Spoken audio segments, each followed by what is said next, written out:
Assalamu alaikum wa rahmatullahi wa barakatuh. Welcome to another episode of Rawad al-Lugha. And we're going over Hadith terminology. This is in Saheeh Bukhari, chapter 5, and it's Hadith 6. So, chapter 5, Hadith 6. So, we'll start with the text. And inshallah, we won't go through the whole isnad just to save time. We're going to go straight to the rawi. Yani, it's narrated from عن ابن عباس قال كان رسول الله صلى الله عليه وسلم أجود الناس وكان أجود ما يكون في رمضان حين يلقاه جبريل وكان يلقاه في كل ليلة من رمضان فيدارسه القرآن فلا رسول الله أجود بالخير من الريح المرسلة. Now, so in the translation, it says that it's narrated Ibn Abbas radiallahu anhu, Allah's Messenger sallallahu alayhi wasallam was the most generous of all the people, and he used to reach the peak in generosity in the month of Ramadan when Gabriel met him. Jibril used to meet him every night of the Ramadan to teach him the Quran. Allah's Messenger sallallahu alayhi wasallam was the most generous person, even more generous than the fair winds sent by Allah with glad tidings, meaning like rain, and readiness and haste to do charitable deeds. Now, so inshallah, we're going to break down the vocabulary. So qala, we went through that in the previous video, was he said. Kana means he was. Ajwadu comes from jada yajudu, which is to be or become good, judatun, or to be better, to improve. Judun, generosity. And also jada yajudu means to give generously, to be generous, liberal, open-handed. And so the ajwad is ismun tafdil.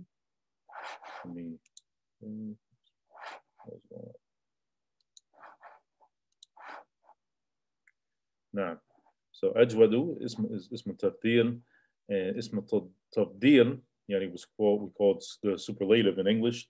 صيغة تشتق من الفعل للدلالة على اشتراك شيئين في صفة وزيادة أحدهما على الآخر فيها. So the اسم تفضيل, it's a noun of تفضيل, it's showing it's basically صيغة, it's a form which is derived from the verb, and it shows that two things they share in some type of attribute or quality, and one of them having more, having extra or more than the other one in it. So if we say, قلنا خالد أشجع من زيد, Khalid is أشجع من زيد. So the meaning of that, بمعنى ذلك أنهما اشتركا في الشجاعة. So it means that both of them, they participate or they share in being courageous. لكن شجاعة خالد فقط شجاعة زيد. But the courageousness of Khalid, it surpassed the courageousness or bravery of Zayd. So it means that Khalid is braver or more courageous than Zayd. Now, so ajwadu is to be more generous. This is the ismu tafdil. Now, so inshallah, so if we look at the text, Kana Rasulullah, say ajwad an-nas. Now, so he was the most generous of people. And ajwad, okay. Wakana ajwadu, and he was the most generous. Mayakunu, what he is, what he would be. Fi Ramadan, and notice Ramadan, when it's majroor, it doesn't get a kasra. Ramadan gets a fatha when it has a harf al-jar in front of it. حين يلقاه جبريل. So we'll continue. So the wazn for the ism tafdil is af'alu, and just to give some examples, so to make it clear, kabir is big and great. Akbar is bigger or greater, like when we say Allahu Akbar, so Allah is bigger or greater, right? Saghir, small. Asghar, smaller. Tawil, tall. Atwal, taller. Zaydu, So Zaydun atwalu min Umar. So Zayd is taller than Umar. Zaydun atwalu waladan fil fasl. So here it would mean taller, but to put it in the sense like we say in English, tallest, biggest, smallest, to give it the EST, you would put it in like when you put it in an idafa construction like this, Zaydun atwalu waladan fil fasl. That means he's the tallest boy in the class. So here it would mean tall. You would translate it as taller. Zaydun atwalu min Umar, and where in this sentence, Zaydun atwalu waladan fil fasl. When you put it in idafa construction, it makes it tallest. So you're going to see different, examples, and how we can use it as in the ER form, or something, in comparing two things, or it's where the where we would use EST in in the English. Now, so Jawad means generous. So Jawad, this is a sifa, and it's an adjective. Means so you say who Jawad when he's generous. Ajwadu, more generous, or most generous. So in this case, where Ibn Abbas, he said that he is the most generous of the people. Kana, we go back to the text, Kana Rasulullah sallallahu alayhi wasallam ajwad an-nas. So you put a fatha because it becomes mansub because of kana. So ajwad an-nas. So he was the most generous of the people, because when we put in this idafa construction, then it becomes most, having the most generosity. Okay, so we'll go back to the text. And he was وَكَانَ أَجْوَدُ مَا يَكُونُ فِي رَمَضَانَ. So he was the most generous of what he would be when they translate it as he would reach his peak of generosity. Fi Ramadan. In Ramadan, Hina. Okay, so we go to Hina here. Hina is from Hana Yahinu, which means to draw near, approach, come, or arrive, referring to time. So the word is Hina, Hinun, and Jama' is Ahyan or Ahayin. So literally means time. Okay, but when we put it as a preposition, and you put this fatha over the noon, hina, then here it means when, or at the time when. So it was hina yalqahu. Let's see, hina yalqahu Jibril. So he was the most generous in Ramadan. Hina, when, or at the time when. Yalqahu. So yalqahu meets him or meets with him. It's from laqiya yalqa, which means to encounter, to meet, or come across. So laqiya yalqa. So the who at the end here, it refers back to Rasulullah sallallahu alaihi wasallam. Right, so because this is the huwa pronoun. When it's at the end of, when you attach it to a verb, yalqahu, when he meets him. Okay? Because if it was by itself, it would be yalqa, but because it meets him, we just put this who at the end, and that means meets him, yalqahu. Okay, so it means laqiya means to yalqa. Yalqa is the mudari. The present tense means he encounters, he meets, or he comes across. Okay, so the next sentence, what kana yalqahu, and so once again, we'll go back to the text. Now, what kana yalqahu, and he would meet him. So once again, meet him. So it's yalqa with the attached pronoun at the end, referring back to Rasulullah sallallahu alaihi wasallam. And yalqa, the verb, is referring to Jibril. Jibril is the fa'al. وَكَانَ يَلْقَاهُ فِي كُلِّ لَيْلَةٍ, in every laylatin, every night, min Ramadan. So once again, Ramadan, when it has harf jar in front of it, this is one of those words that are mamnu' min as-sarf. It doesn't get a kasra. It can only, when you make it majroor, you have to give it a fatha. So this is one of those words that are different. Usually a word that ends with one vowel point, like because Ramadan by itself is Ramadanu. So a lot of these words or proper names that would have just one dhamma at the end, like Ibrahimu, then it's gonna when you make it majroor, it's gonna have a fatha instead of a kasra. Okay, so to continue, فَيُدَارِسُهُ الْقُرْآنَ. So he would, let's go into the text. Okay, so يمينم كل ليلة, every night. من Ramadanu is okay. So I have this in the notes. Is mamnu' min as-sarf. It's yani, which literally mamnu' means prohibited or forbade. It's maf'ul bihi. Yani the action is done to it. The action of mana' has been done to that thing, so that it's prohibited from declension or morphology. And the definition, and you can actually, I left the link so you can look up, if you want to study further, you can find this definition on the site, the Mawdu'. الممنوع من الصرف يعرف الممنوع من الصرف على أنه الاسم المعرب الذي لا يقبل التنوين. So it's يعرف, it's defined الممنوع من الصرف that it is the اسم المعرب. So when a word mu'rab, it refers to i'rab.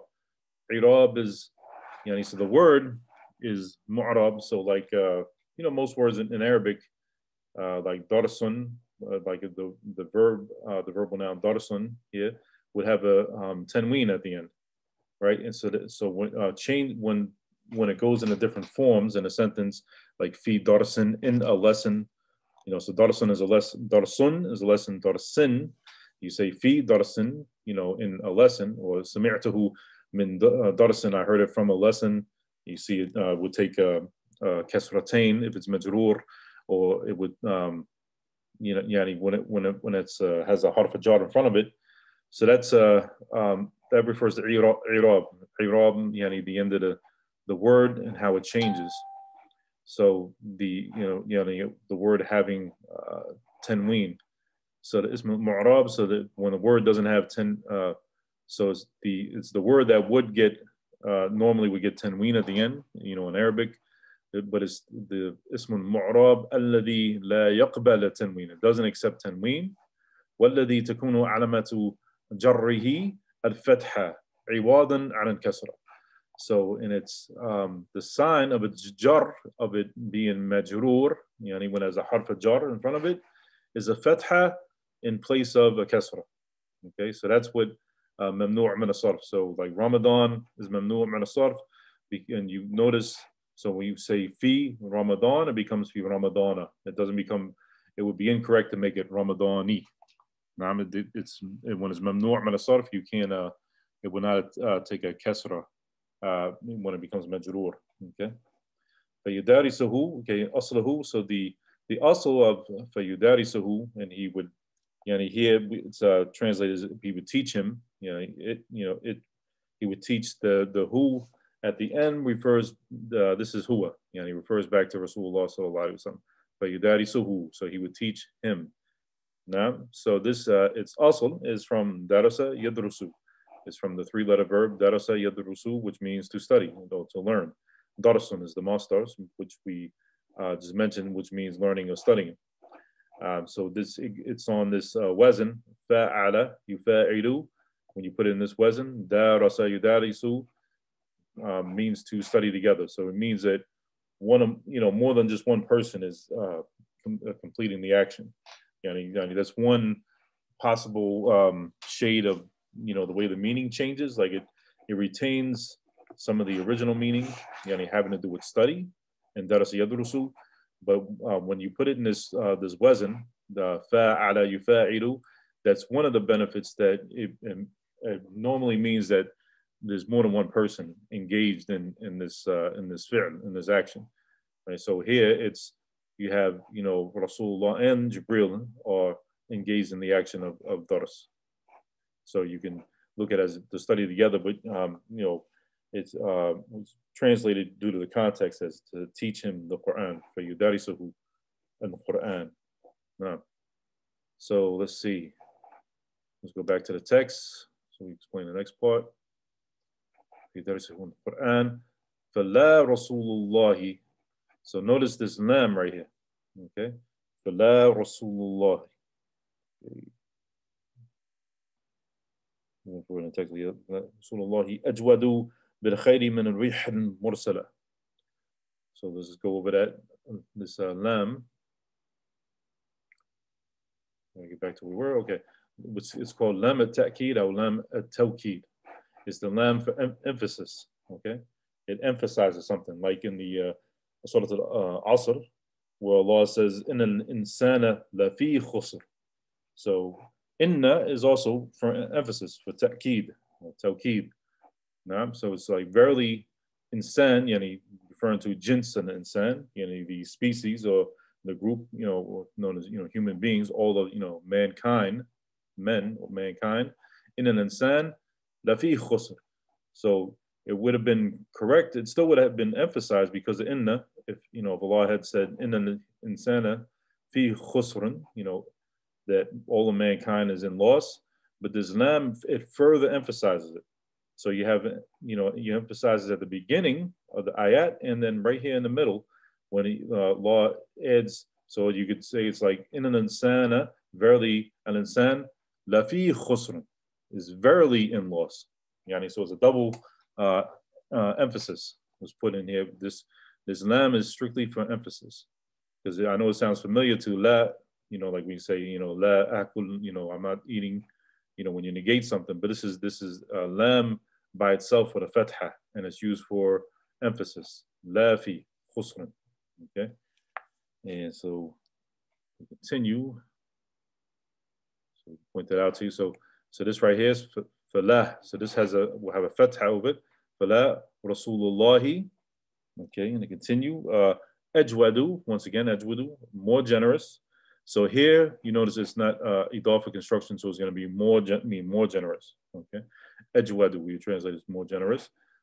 Bid khayri, so khayr, that's the next thing we got to go over. Okay, so khayr, it means good, excellent, better, best. It's a good thing, a blessing, wealth, property, charity. So that's why ahlun khayr, the people of khayr, they're known as charitable people. The people that give, like, people come to them and they have a need, and they, and they basically finance that need for them, or they give them what they need, then they're known as ahlul khayr.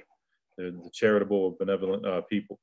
And whereas like khayri as an adjective means, it's charitable. When you put this yeah here, then make it an adjective to describe something and turn it into a sifa or na'at. This means charitable, benevolent. So like if you have a jam'iyya tun khayriya or mu'assasa khayriya, is like that's a charitable organization. So like a organization that helps people with their food, food with different needs. They would be known as a jam'iyya or a mu'assasa khayriya. So it's saying that he's ajwadu bil khayri, more generous, with khayr. So khayr can refer to just being blessings or wealth, meaning that the Prophet ﷺ, when he would get something, like he would give his wealth away. He would the different he was quick to give things away in sadaqah. So the khair, meaning the good things, referring to would mean in the context like wealth or property that he had, and he was more generous with that wealth or that property. Bil khairi min. So the min is for comparison. Okay. So this is khair. So he's more generous with khair, ajwadu. So then he's more generous than. So min you would translate as then, because you're comparing. We're comparing Rasulullah sallallahu alaihi wasallam, saying verily he's more generous than with khair than rih and mursala, than the fair winds. So that min is for comparison, like ana atwalu minka, I'm taller than you, or you could say Zaydun aghna min Umar. Zayd is richer or more wealthy than Umar. So you could use it in that way. You use min with the you could use that with the ism tafdil in order to bring about some type of comparison, right? So rih al mursala, the fair winds. So rih is is a word that's mu'annath by usage. That's why you see it's there's no tar mabut on rih, but its adjective has to re-engender and it's given a tar mabuta. So that has to tell you that the rih, the wind or the winds, is a word that by usage, just like shams, the sun by usage is feminine. It doesn't have any indication in the word itself. Like this is something you just have to know. Yani that it's mu'annath, yani bisti'mal, by usage. So the jama' rih, rihun, which can mean wind, and the jama' is riyah, riyahun, winds. It's actually from the root roh, waw, ha, ruh, which in the jama' is arwah, which we know is ruh is the breath of life, the soul, spirit, essence. So it give you understanding of why rih, comes from ruh, because as when Allah created Adam, He blew His ruh, He blew the ruh, spirit into him. So this, so ruh can be translated as the breath of life. And what does ruh do? It blows, right? And it helps bring about life, and with pollinating the plants and what have you. Now, so mursala, that comes from arsala yursilu, to send forward a dispatch. So arsala yursilu, mursal is the fa'il, is the sender, or the one forwarding, or who's dispatching something, and mursal is forwarded or sent, dispatch. So it's literally the rih and mursala, the winds that are sent or were sent. And he said it's mursal is the maf'ul bihi. So sent or dispatched, you could say winds. So basically the winds that were sent by Allah, and with glad tidings, like when the rain's about to come, and it's going to give life to the ground again, saying that the Rasulullah sallam, he was more generous than ar-rih mursala, than the fair winds. So inshallah, I hope this benefits you. If you have any comments or questions, please leave them in the comment section. Please like, subscribe to the channel, and share. And we'll see you in the next episode, inshallah. Barakallahu feekum. Wassalamu alaikum wa rahmatullah.